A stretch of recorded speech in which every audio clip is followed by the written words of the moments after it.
புதன்கிழமை காலை ஜெபம். அன்பும் கிருபையும் நிறைந்த எங்கள் பரலோக பிதாவே, இந்த அழகான புதன்கிழமையையும் எங்களுக்கு அருளியதற்காக உமக்கு நன்றி செலுத்துகிறோம்.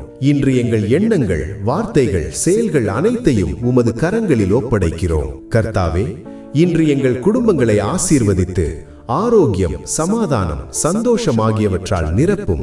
எங்கள் வேலைகளிலும் படிப்பிலும் ஊழியத்திலும் உமது ஞானத்தையும் கிருபையையும் தாரும்.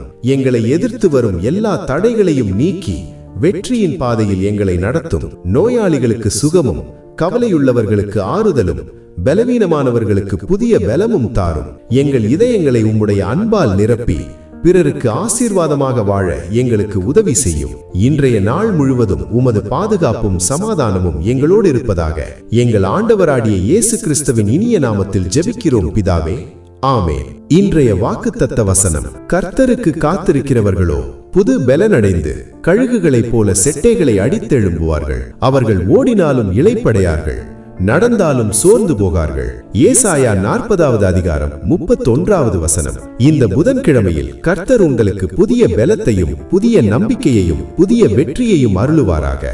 அன்பானவர்களே, இயேசுவின் அன்பை அறிந்து கொள்ள விரும்பினால் எங்களை தொடர்பு கொள்ளுங்கள். கர்த்தர் உங்களை ஆசீர்வதிப்பாராக.